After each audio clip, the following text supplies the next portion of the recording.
Howdy, it's Tanya. Burnout, Burning the Out, one of my favourite series of games. Burnout 1, the underrated origin.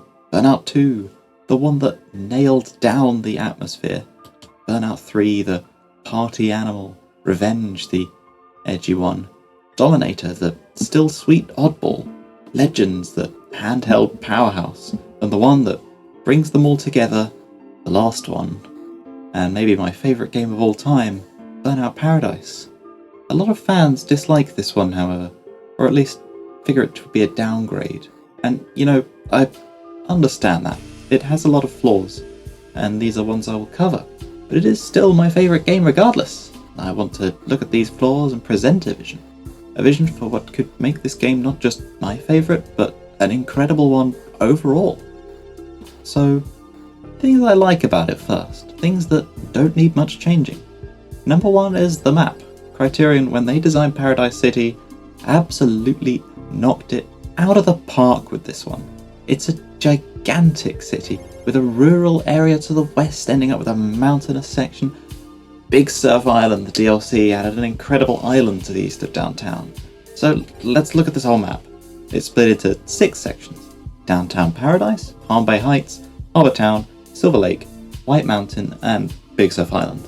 And this is part of why I said the game brings all of the previous games together. Many of the locations are named after older Burnout locations. Within Downtown Paradise, for example, you got your downtown Motor City, Waterfront, River City, Burnout 3, Revenge 3, 1, and so on. Now there's a leaked beta map, which showed a much larger city with the southern region and an airport where Big Surf Island now is. But it never made the final cut in the end. Who knows how good it would have been? I have no idea. So while I could wish for it, I won't. Now, Downtown Paradise has a lot of right-angle turns, alleyways, car parks, it's got a construction site, and so forth. There's a park, there's a train station, fun little areas that you can go around it. Palm Bay is a bit more suburby, with a beach, bridges, a few sections you'd think were explorable but actually aren't. There's what looks like a small theatre or concert area that doesn't let you go there, for example. And there's a few sections of railway that are blocked from your access, sadly. Harbour Town has this port section with a lot of ramps on the coast, a large bridge with massive jumps. And Silver Lake has the airfield and some large cliffs with a train line running through them.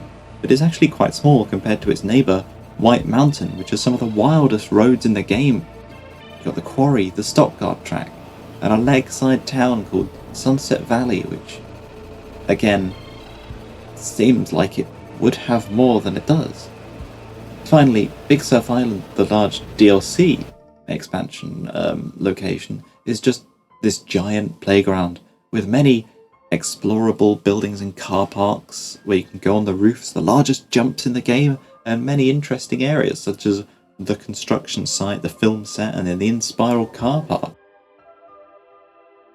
The entire map is littered with shortcuts and ramps and buildings you can go on top of, alleyways you can duck into, and so on. This means that if you were to just drive around, you can have a great time in any car, at any speed, just by driving. But you're also unlocking things, because the map is covered in super jumps, billboards, and smash gates to collect, which unlock you a car each, road rules for every road in the game, which challenge you to a specific time, or showtime for a specific crash damage, which we will cover, and also unlocks a car each, and events at every junction. So you're always finding something which leads to progression, which feels good, on top of learning the map and finding the shortcuts for races, which are hidden by the smash gates. Finally, there are the multiple playgrounds which are totally hidden but designed just for fun. The airfield has a figure 8 layout, jumps everywhere. The quarry has ramps and roads circling around it. The construction site has a trail leading up to multiple diving boards of increasing height to ramp from, through like little tube circles. The whole map is incredible, and only minor changes would need to be made to make it perfect. There are a few ramps which, if you take them wrong, you end up off the map, which instantly wrecks you, such as on the top of White Mountain by the wind farm. And the amphitheatre. There are a few locations which you'd think could make cool mini playgrounds, but are inaccessible. Next up, the physics. Now, I do have to say that apparently the physics in the release version of the game were different to how they are now, but I didn't start playing the game until after Big Surf Island came out because I didn't have a PS3 until like 2012, 13, so I can't say what they're like. But I can comment on the current ones, and wow, they're incredible. A massive sense of speed, though without a set speedometer, so you don't actually get to know how fast you're going, and a satisfying tap brake to drift system that leads to super wide, high-speed drifting turns, and a handbrake that lets you take ridiculously tight turns and stop quickly. Though the grip in reverse gear is somewhat bizarre, as you can sort of barely turn, you can only really go straight in reverse. Now, one thing I have heard is that the physics don't fit the map. This is not a point I agree with. The physics have a low point of entry because the crash detection is quite lenient. If you want to take a corner and you slam into the outside wall and exit, there's a chance you'll just scrape alongside it. I think the speed loss could be a bit more because it is quite forgiving, but if you turn in early to a corner at the right speed, you can keep your momentum high. The map and the physics reward extreme precision, which is why you can go onto the little pavements, maybe cutting the corner, but there are parked cars all over it. It's a risk and reward system. And so it's got a really high skill ceiling. But when you nail a perfect drift around one of the hairpin mountain roads, it is as satisfying as a cheese sandwich after a fasting blood test, or a glass of water after not having had anything to drink for hours. I kind of want a glass of water now. If the physics were changed for tidal handling, then suddenly those roads might need to be changed too. For me, the map was built around the physics, and the physics fit the map. Now, with a great map, and with great physics, what we're left with is this brilliant piece of sandbox. Something you can just boot up and go into free roam and piss about for a few hours just driving around, taking jumps, searching for all the collectibles, of which there are hundreds. And it's fun, even in the slowest car in the game, the Hunter Cavalry. That car is the perfect starter, with a nice controllable feel when driving, and yet still a little on edge. When boosting, going top speed, and the camera's still shaking, you feel fast.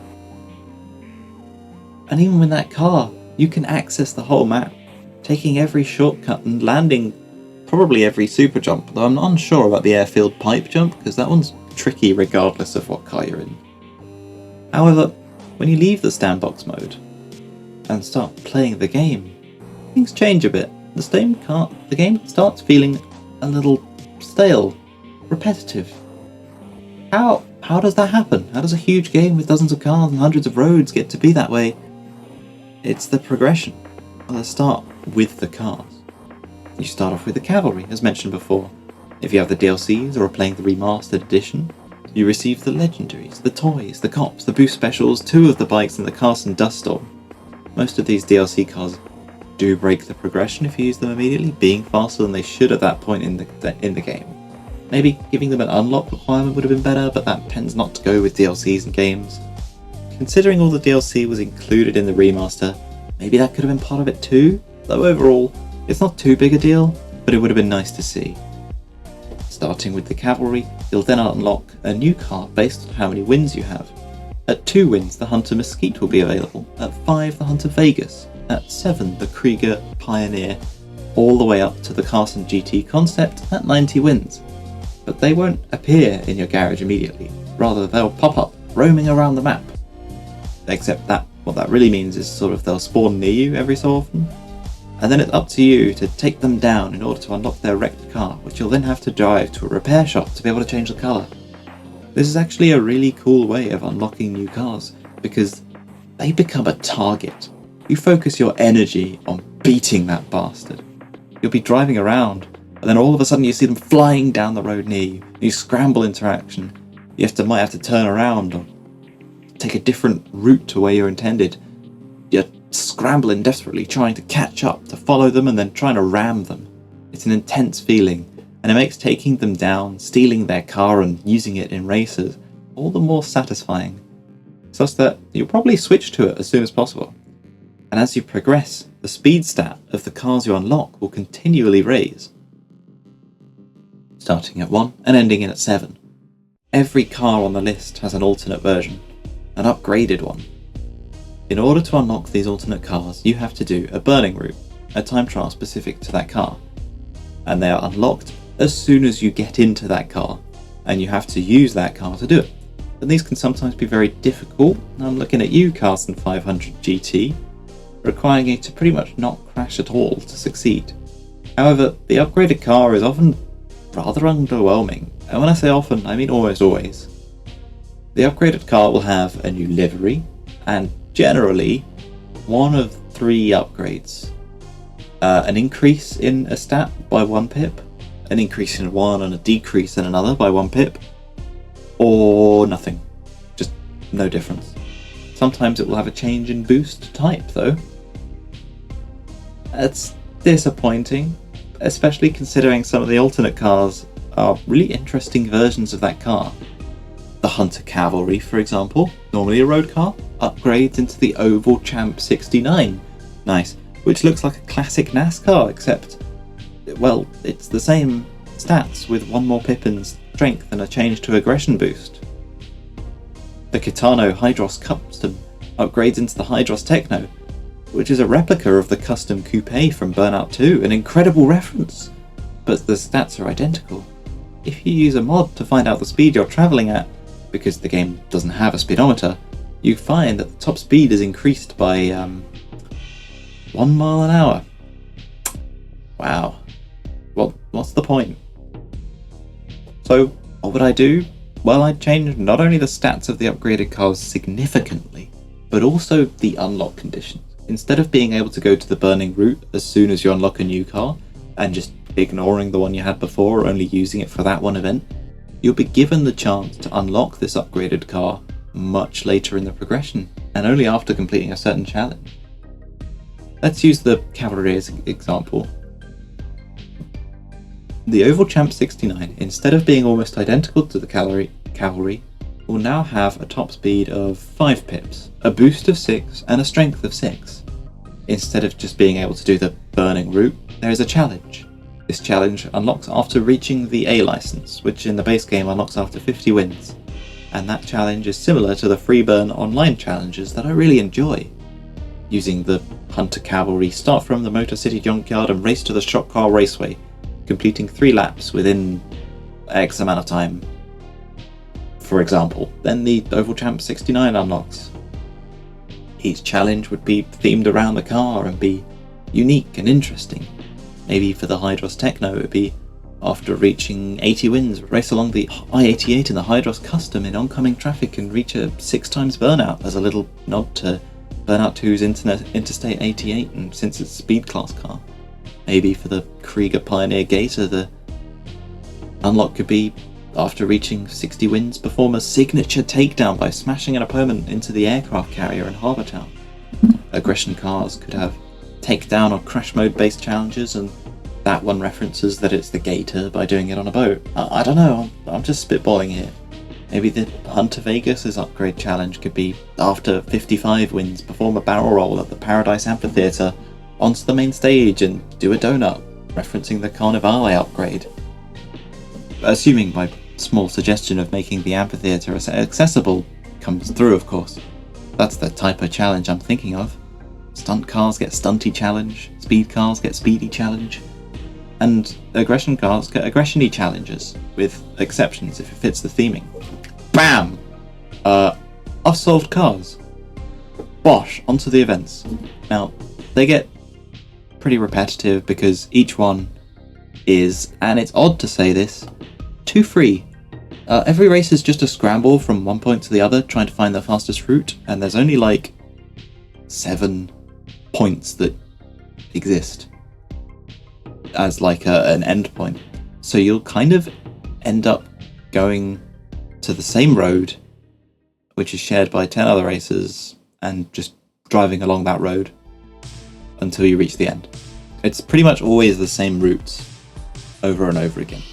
Every road rage is a free roam road rage, where your path doesn't matter and cars will just spawn around you. Every stunt run is free roam. Marked man events are pretty interesting actually. We can keep those. When you complete a license, an upgrade, every event gets reset to being uncompleted. So in order to complete the game, you have to do some of the events 2, 3, maybe more times. And this can feel like kind of a chore, especially because we as humans will tend to optimize the fun out of games. Instead of picking a strange and interesting route in a race event, we'll just head down one of maybe 4 roads that just go from the east to the west or from the north to the south and just follow that.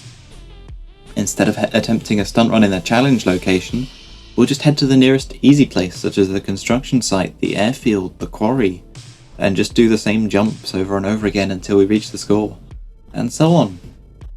Honestly, this isn't a difficult solve. Racers should go back to the way they were in previous games, on closed, specially designed courses with checkpoints, and the Smash Gate shortcuts are integrated as actual shortcuts in the races.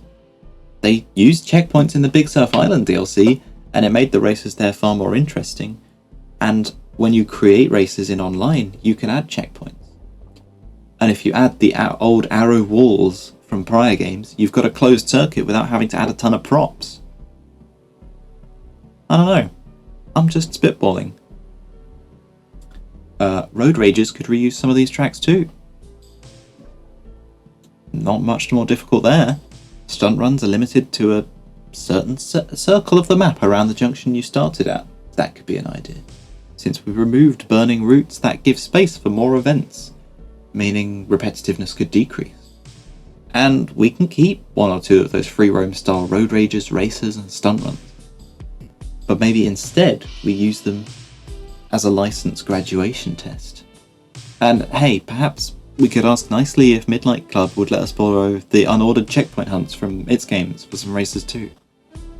Maybe we could add special events that have featured in the previous Burnout games. Traffic attack, drifting, near miss, anything really. And finally we move on to the issue of showtime. How do I put this nicely? It kinda sucks. Once or twice it's okay, but after that it's just kind of silly to have to do, and you gotta do it 64 times for the base game and 12 more for Big Surf Island. That's a lot of times, and they're all kind of the same. It just sort of looks and feels a bit silly. You're bouncing around looking for your next target, so you don't really get to watch what happens in the crash. You don't get that classic crash mode vibe of just watching the cars plow into each other. You don't really get to enjoy it because you just have to bounce around in this weird... I don't know, I haven't given it enough of a chance to fully enjoy it maybe, but I just didn't. Look, Burnout 3 and Revenge perfected crash junctions, with 3 giving you aftertouch and fun little bonuses and power-ups to hunt for, though the ×4 was a bit overpowered. Revenge was also fun, with Crash Breakers giving you another chance, once or maybe twice in an event, and a specific car to take down, the marked target car. It also utilised that greater focus on jumps and airtime that the game had to give you really wild approaches to these crash junctions, from ramps all over the place, and wind, and launching to deal with. A combination of these is honestly perfect as it is. You could, for example, set the spawn on a building or a car park, already got ramps on it, and have to crash into a scripted junction from there. Having them be set and scripted, probably the best idea as well. Plus then, crash mode specific cars such as the dump truck, the fire truck, the van, the heavy utility mid or whatever they're called in Revenge could be a great addition to the sandbox free roam once unlocked in the crash mode. You know, imagine someone online doing a free burn event in a fire truck. That would be really fun. And well, that's my perfect version of Burnout Paradise. My favourite horrifically flawed game. It could be so much better, but isn't. And that makes me sad. I know modding this kind of thing in this game is probably impossible, but you know, a bird can dream, and sometimes that's okay. This is Tanya, signing off.